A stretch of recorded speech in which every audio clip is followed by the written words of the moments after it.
Well, the problem is sin, hey. When you got your notes and you started to read through your notes, you probably didn't realize, right, that the problem of sin is a pretty big problem, isn't it? And if we have a look at the things like what's actually happening on earth today in terms of the destructive things that are going on on earth today, and all of us have we've played some part in it, but also we've experienced the negative results of it to a large degree. And we here, most of us are from countries that are Western or have enough money in order to travel and so forth. But for a large majority of the population, they don't enjoy the benefits that we enjoy at all. In fact, what we see in a lot of places is war, famine, food shortages, diseases. There's a lot going on in the earth today, isn't there, that is causing a major destruction on the planet, but also major source of unhappiness for people that are living here. So there's all this going on that's going on all the time. And yet, how much do we really notice it? For most of us, we think we've got a problem if the car won't start in the morning. Or we lost $500 with some, person who took our money from us without giving us value. We start to worry about that. But for the majority of people on the planet, that's not reality. Reality is they don't even have $500 or, for many, $1 to spend on anything, a US dollar or an Australian dollar to spend on something. For most people, survival is the main problem that they face in their day-to-day life. Just getting enough water and food to be able to eat or have their family eat in the course of a day is the bigger problem. Or their own safety is their biggest problem. How do they maintain a place of safety for themselves or their family? That's their biggest problem. So when we examine what's going on in the world today, it's pretty, if you look at it honestly, it's pretty horrific really, right? And this is what we need to see, is that we have really created a horror reality. And we all contribute to this horror reality. It's a terrible thing that we do to not only each other, but also the environment in which we live. So that's reality. And these problems, the war, famine, and all these other kinds of problems, they exist because of our choices.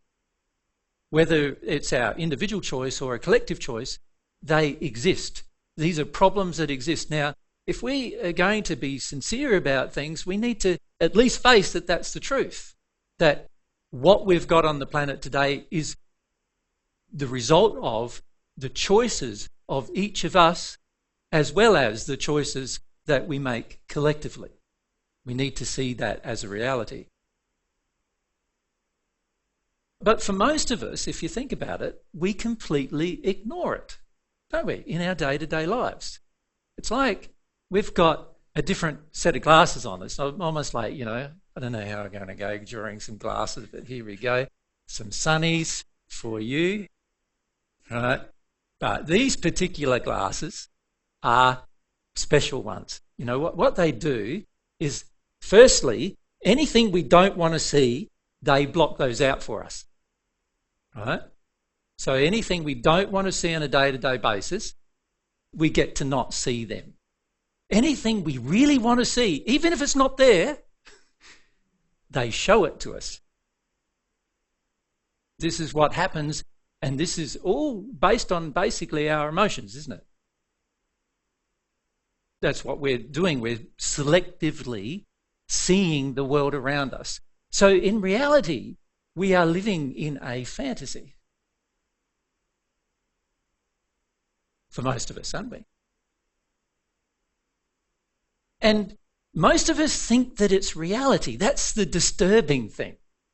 We think it's reality. But it is actually a fantasy. What is going on the planet gets ignored by the majority of us. And the news bombards us with a fake reality. And advertising bombards us with a fake reality. And even in our day-to-day life, we're more concerned about very mundane issues than we are about the really serious issues of life, the things that could actually make us happy. We're not really worried about those things. In fact, if anything, we try to avoid them where possible most of the time.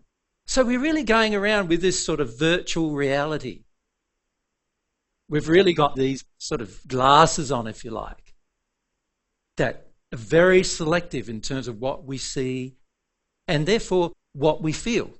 Because obviously if you see some things that you don't want to see and you can block it out, then you don't have to feel about those things, right? And that's the reason why we do it. So we're living in this fantasy while at the same time there's this outside of that fantasy, there's this horror reality going on all at the same time. And most of us don't face that in our day-to-day life. We don't even look at that in our day-to-day life. It's not only that we don't look at it, we also claim we have no control over it. That we have no control over the horror reality that's really going on. It's always like somebody else's problem, right? Something that we can ignore. And somebody else will solve that. Somebody else will have to do some things to fix that up. Some government, officials need to make different choices and then everything will be better, is the way we see it. But that's not reality. The reality is collectively we must make different choices if things are going to change. So another part of this is that we also live in some fantasy delusions about ourselves. Frequently we think we're good people when we're not really very good people. For example, if a good person is defined as someone who cares about others, how much of our week is spent caring about others? If we're honest, a lot of it is caring about ourselves and our day-to-day life, our work and our general personal situation. That's what we spend most of our time caring about.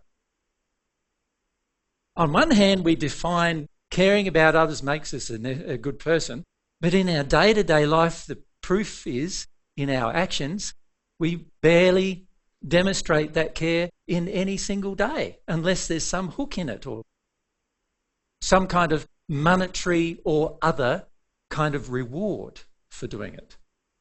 So do we really care? Or are we just living in this fantasy delusion that we're a good guy or a good girl and that everybody should believe that we are, even though it's quite clear that we really don't have much care ourselves?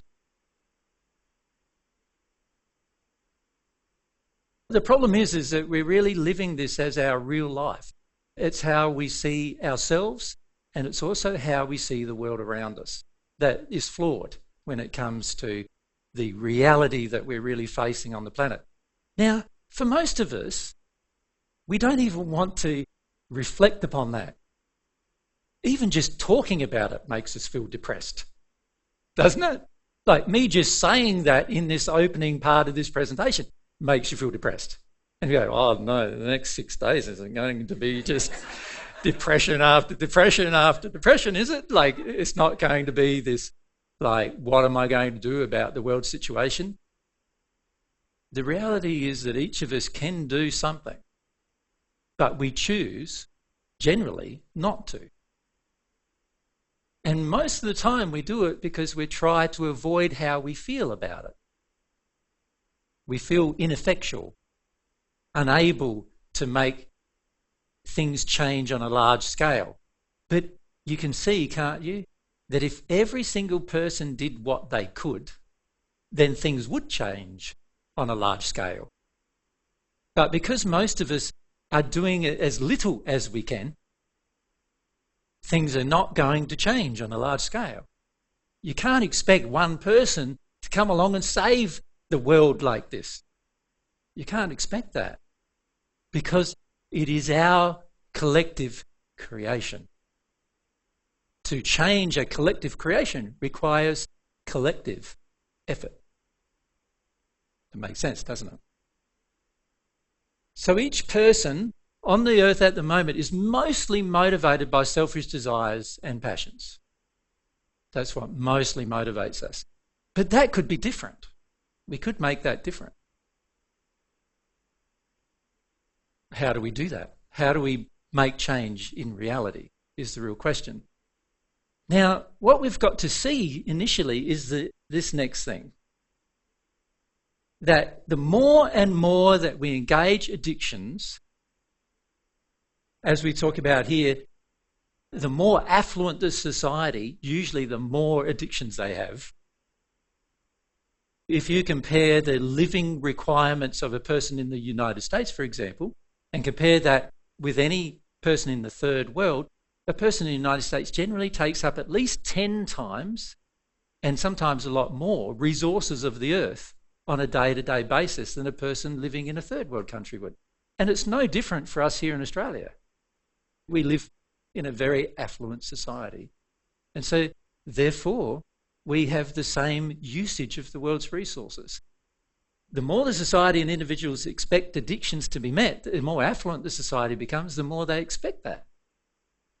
And so many of us don't realise how much we want our addictions met because it's so easy to meet them. And you go, easy? Like, my life doesn't feel that easy most of the time. But if we compared that to somebody in the third world, it would feel pretty easy most of the time. So everything is sort of relative in some ways, isn't it? And we forget that. We are looking through our own eyes. Our eyes are the window, our window to the world. But not everybody has that same experience as we do. And we need to start seeing that if we're going to change. So when this horror reality of the world situation intrudes upon our fantasy, our virtual fantasy, how do we react? What do most of us do? Don't we just maintain a state of denial? Don't we just ignore it? Don't we just try to even engage more of the fantasy so that we can suppress how it makes us feel when we look at the reality? And this is how most of us react, isn't it, to this horror reality that the world has, that we actually have participated in creating, even though we may not believe that. So that brings us to this problem of sin. Why have we got such a horror reality, and why is it that we are addicted to ignoring it? Well, that's the problem of sin. Sin creates this reality. So let's firstly define what sin is. And you're going to see this definition many times, right, over the period of these presentations. So let's look at it